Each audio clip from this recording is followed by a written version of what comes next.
Jonas Gahr Støre is here, who is as you know, the Prime Minister of Norway. He's a great gentleman, highly respected, beloved in his country. And we've had talks on the war with Ukraine and Russia and trade. We're doing very well, I think, on both. We've had some pretty good movement in every respect. The war is very important that it ends with, I used to say, 2,500 people a week dying, young people, mostly soldiers from Russia and Ukraine. And we want to end that war. We want to end it quickly. And I think we've made a lot of progress. And we'll see what happens. This next few days is going to be very important. Meetings are taking place right now. Additionally, we talked about trade, and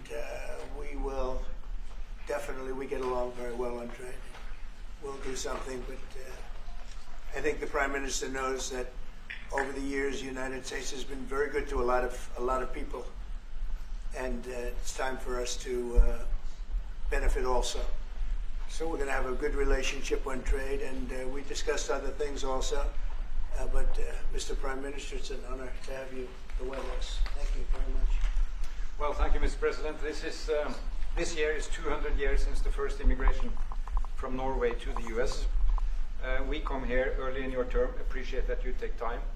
We have highlighted that very close cooperation. We are allies. We look after security in the north, in the Arctic. A lot of confidence between our services.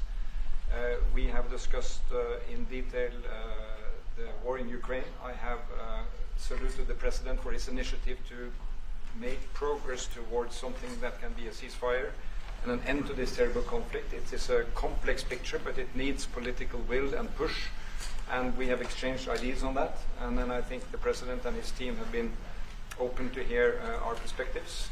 And on trade, we have also emphasized that we can benefit, both of us, by trading. We can be complementary, and we can find good solutions. But first of all, I appreciate, Mr. President, the spirit and the tone of this conversation, which has been confirmation of a very strong partnership. Thank you very much. Appreciate it. Any questions? Can I ask you Yes. first, Mr. President, have you spoken about the tariff that you want to impose on Norway? Is there a chance that you can lower We spoke them, about you can lower trade, those tariffs? and we understand each other very well. I think we'll have no problem. You think that you will get an agreement I think with we'll Norway? have no problem whatsoever with Norway. Did you discuss a possible visit to Norway? Did you discuss a possible visit for President Trump to We Norway? didn't, but I love it. I mean, I've been there, and it is a beautiful place. They have. But I told the President that, you know, he is receiving us early in the term. He's welcome to visit Norway. We would like to have him, and it will be another way of emphasizing this strong friendship. Mr. President, Norway has been a staunch supporter of Ukraine Yes. since the Russian invasion in 2022. Has something been discussed here today that may have altered your views on things? No, we want to, very simply, I have no allegiance to anybody. I have allegiance to saving lives, and I want to save a lot of lives. A lot of young people, mostly young people. It's the war. It's the soldiers, and if we can do that. Also, as you know, I got started because the money that's been spent on this war is insane. It should have never happened, and it would have never happened if I were president. But Biden spent $350 billion on this, and it's a shame. And that's what got me involved. And then I looked at, and I see the results. It's horrible. It's a killing field. 5,000 soldiers a week on average. And we want to stop that. We both want to stop that for a lot of reasons, but I would say that is my number one reason. Do you think that you will get Russia to accept a deal that also Ukraine and Europe is willing to? I think so, yeah. I do. I believe they will accept, and I think we're going to get this over with. I hope so, soon. You continue to lack support from NATO allies in your goal of obtaining Greenland. How will you proceed if you don't get that support? Well, Greenland's going to be interesting, but that's for another day. I think we need that for international peace. What are you expecting of your And if allies? you don't have that, I think it's a big threat to our world. So I think Greenland's very important for international peace. Yeah, please go ahead. Mr. President, this morning in Truth Social Post, you used the words, Vladimir, stop. That seemed like a slightly different message, a personal message. What is your level of frustration with President Putin? I didn't like at this last point? night. I wasn't happy with it. And we're in the midst of talking peace, and missiles were fired. And I was not happy with it. That's what I meant, and that's, what it said. I assume that's what you mean. Sorry, Yeah, if I the assume. bombs keep falling, will you consider additional sanctions toward Russia, or what will you do if President Putin I'd does not rather answer respond? that question in a week. I want to see if we can have a deal. No reason to answer it now, but I won't be happy. Let me put it that way.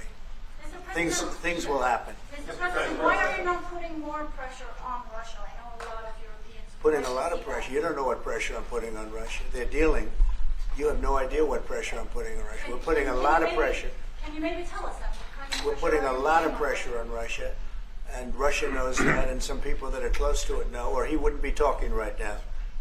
The Prime Minister understands that better than anybody. He wouldn't be talking right now. He's talking, and we're putting a lot of pressure. I think he wants to make a deal. We're going to find out very soon, but it takes two to tango, and you have to have Ukraine want to make a deal too, and they're being hit very hard, and I do believe they want to make a deal. Mr. President, if I may. You've said that the Ukraine have to give some territory to win peace, among them Crimea. Do you stand by that? And I know that the former NATO General Secretary today has told you that he does not agree, and he believes in territorial integrity of the Ukraine. How will you deal with that with your allies? And do you stand by that Ukraine have to give? Former Crimea Secretary to General happens to be right here, so they can't put words in his mouth. He's been a great general, frankly. It was because that's what you are. Really, you're a general.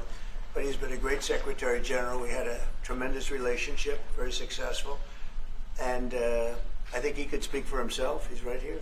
But do you still agree that Ukraine have to give some territory away to win peace? Well, it depends what territory. They've been fighting. They've lost a lot of territory. We'll do the best we can. Working with Ukraine, we'll do the best we can. But they lost a lot of territory. When you say Crimea, that was handed over during a president named Barack Hussein Obama. That had nothing to do with me, Crimea. That was 11 years ago with Obama. And they made a decision. There wasn't a bullet fired. There was no fighting. There was no anything. They just handed it over. Now they say, well, can you get it back? I think that's going to be a very difficult thing to do. That was given by Barack Obama when he was president, not by Donald Trump. Thank you, Mr. Mr. President, President. you had a long You have meeting, a peace Mr. President. proposal that you put on the table. It's a 30-day ceasefire proposal. Your national security team presented it to both Ukraine and Russia. 2 months ago, Ukraine agreed to that ceasefire proposal immediately.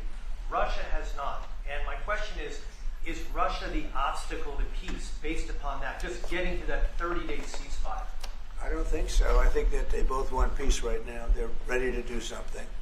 We'll see what happens. Complicated, very complicated. But I think they are both very much looking to make a deal. Marco, what would you say? Well, first of all, what was put before our partners was options to discuss about things that it would take to end a war. This war is endable. Both sides just have to agree to it. We've shown them a pathway forward. We've discussed those ideas. It was a good meeting yesterday. There'll be good meetings over the weekend. We've shown them the finish line. We need both of them to say yes. But what happened last night with those missile strikes should remind everybody of why this war needs to end. It's horrible those missiles landed. What's even worse is there are today people that were alive yesterday that are not alive today because this war continues, and the president wants to stop it.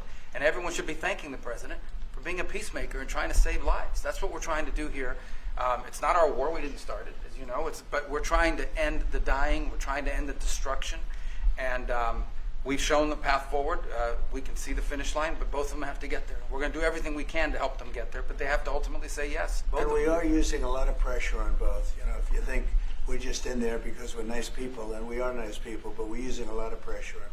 What concessions, Mr. President, and to your national security team, what concessions has Russia offered up thus far to get to the point where you're closer to peace? Stopping the war. stopping, taking the whole country. Pretty big concession. Mr. President, If you are going to take down the tariffs, what do you want Norway to buy more of from the U.S.? To buy more? Well, you don't need snow. You don't need skis. You don't need ski champions either, right? You have a lot of them. We just want to keep the relationship the way it is. We've had a great relationship. I think now maybe closer than ever, but we've had a great relationship with Norway. I think just keep it the way it is. You can't do better. Really? Not even by, say, a fight? Well, if they want to give us some additional concessions, that's okay. You can't do much better. Yes, Mr. yes. President, you've had a long meeting with Norway today. You said that Norway is doing a lot of things right, but on the Ukraine, if I can ask both you and the Prime Minister, did you find common ground today on Ukraine and the peace plan? Totally. It's totally common ground. The Prime Minister can speak about it, but I can just say he wants to see people stop dying more than anything else, and he'd like to see it end. He's going to help us end it. Can I say that to move towards an end of this war, U.S. engagement is critical, and President Trump made that possible. That is clear. That is obvious. It's really happening. Now, the important thing is that both parties have to know that they have to deliver, and they have to feel the pressure to deliver. Ukraine is under attack. They are defending themselves. Lives are being lost. And we believe very firmly that there needs to be a ceasefire, the initiative taken by the US some time ago. It needs to be respected. And then to move on to something which both parties can own. That is the complicated part in such a dramatic war. And here I believe Europeans and Americans working together, as we do much closer now. I salute the team of President Trump of being open in that process. We had a good discussion on this today. And then we have to move on, and we cannot lose time because this is too much drama happening. One thing is people losing their lives, but it is a bad thing for Europe, and it's a bad thing for the world to having such a broad conflict going on. It can have ramifications far beyond Ukraine. Mr. President, a follow-up question on China. Mr. President, I forgot my question. I wanted to ask about Sorry, that happens. It happens sometimes, yeah. No, Mr. President, I wanted to ask about the. Well, actually, Zelensky has said that he wants more Patriot missiles. So far, has been no response from the United States. If the United States decides to pull out of negotiating for peace, trying to broker peace, does that also mean a no on Patriot missiles, a no on sharing intelligence with Ukraine? Let's see what happens. I think we're going to make a deal. And if we make a deal, that'll be wonderful. We won't have to worry about your question. You can ask that question in 2 weeks, and we'll see. But I think we're getting very close. The Prime Minister feels the same way, and we'll hopefully not have to answer that question. Mr. President, Norway is the third country to be officially invited to the White House after Liberation Day. Why did you invite Norway so soon to the White House? Because I like them. And I like your Prime Minister, and I like the way your government runs. And I respect the King. He's highly respected in Norway. It's a great thing, not an easy thing to do. He's done a great job. Yeah. Would you like an invitation to visit the King? Absolutely. You get me that invitation. I just told the President he's welcome to visit. President Trump, we're quite far from Yeah, You said before that you like the Norwegian Petroleum Fund, and I'm wondering if that has been up for discussion today, the way that we have structured our money and whether. Well, this fund was created in the late 1990s to save for future generations the income from our oil and gas. Norwegians should continue to work as hard, dedicated, innovate, and move forward, despite having these incomes, which we happen to be in the period of our history where we can harvest, and we have transferred that into investments, half of them, by the way, here in the United States. Mm-hmm. So I think this is a model which we have been able to explore. If we can share experiences, and we do with our colleagues in the US, you never copy this one-to-one, but there can be techniques and way of working that we have used in organizing our fund. Jens Stoltenberg was the finance minister when the first dollar entered that fund. So he is a safe hand to have as a finance minister today. What do you say? No, and as you said, Mr. Prime Minister, we are ready to sit down with the U.S. To also work with them on if they want to establish a sovereign wealth fund, because we have a good experience with our fund. And I think that one example of how we work together with the United States is that half of the fund, close to $1 trillion US, are invested in the United States, mainly in equity, but also some in fixed income, including government bonds. So this is an expression of trust in the United States, expressed by the strong investment of the Sovereign Wealth Fund.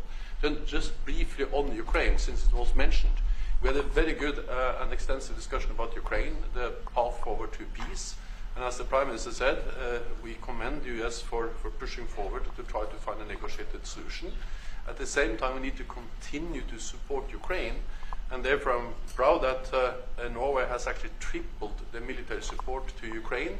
And this year, we will allocate close to $8 billion US to Ukraine. That will strengthen them and also their hand on the negotiating table.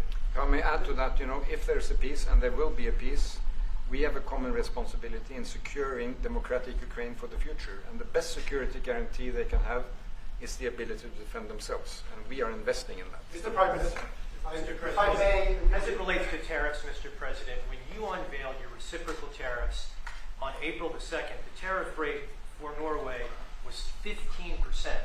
Based upon your conversations that you've had today with the Prime Minister, do you see that tariff rate coming down from what you proposed just a few weeks ago?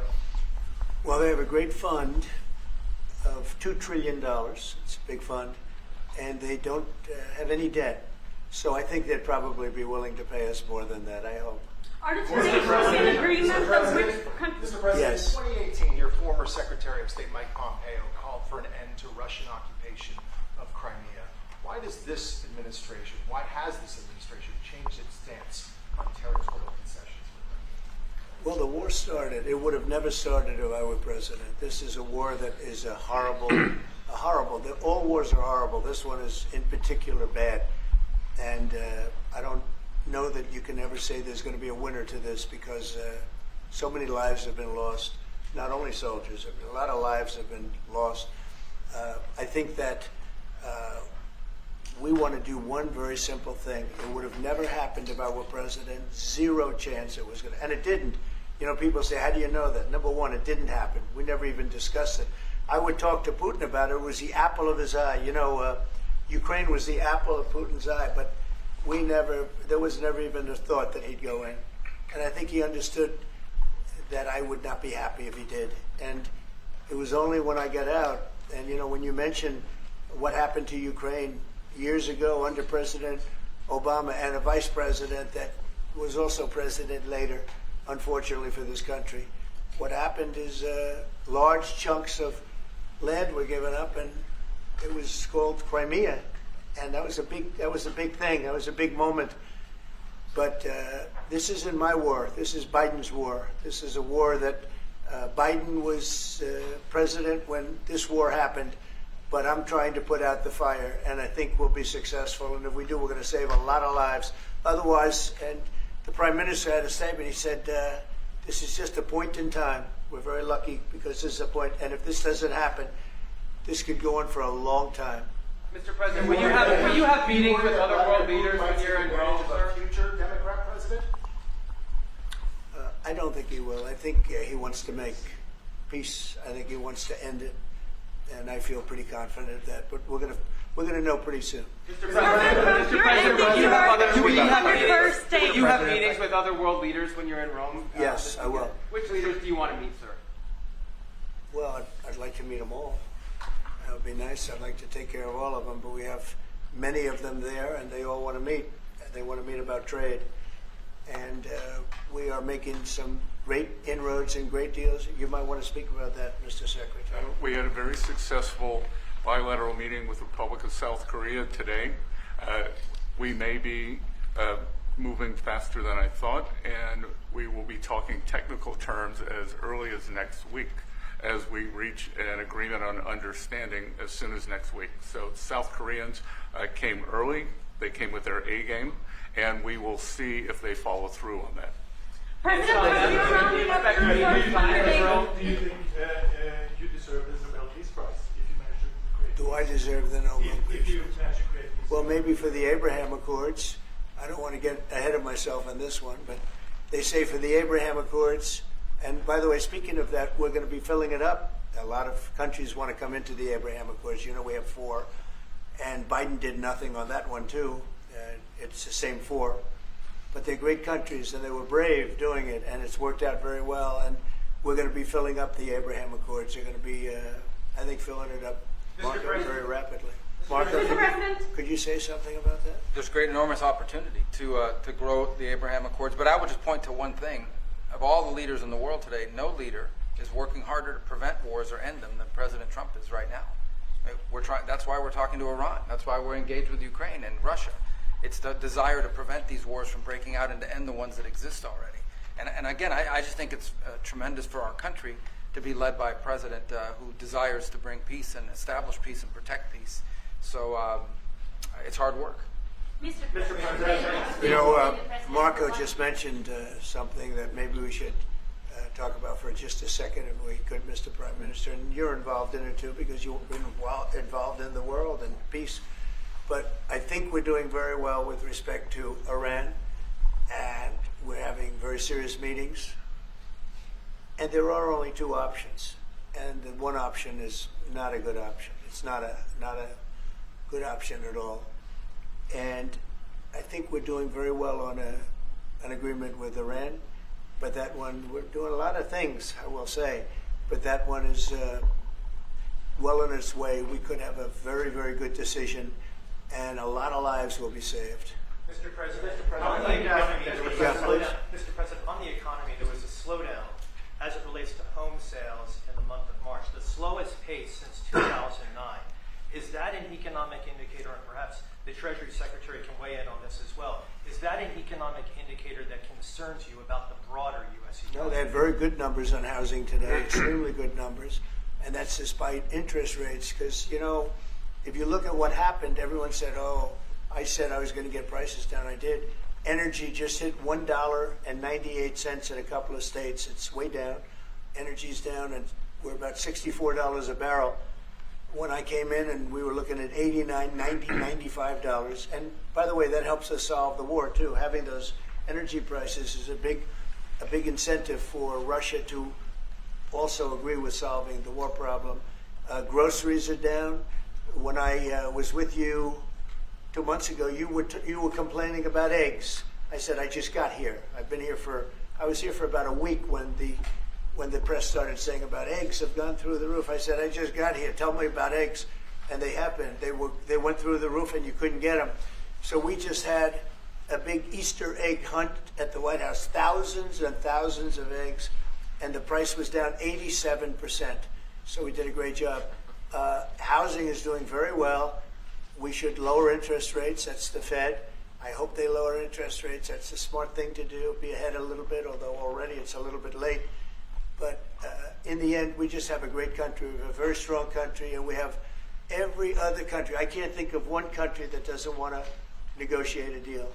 And they either negotiate a deal or we set a deal that we think is fair. Because we don't have to go through all of these. It would be physically impossible. You know, you have so many people that really understand it, which is a very small group of people here. And we are going to, at some point, just set prices for deals. Some will be tariffed. Some treated us very unfairly. They'll be tariffed higher than others. But we've been ripped off for many, many years. The United States has been ripped off like no country probably in the history of the world has been ripped off for 45, 50 years. And countries have gotten rich by doing that with the United States. We've taken care of their militaries, and military is another subject we talk about. We're not going to make that subject to any of the deals, but you know the same countries that I do, where we virtually take care of their military, and then don't get treated fairly on trade. So the people, and I don't blame those countries. I blame the people that sat at that beautiful desk right behind you, because those people didn't do the job for this country.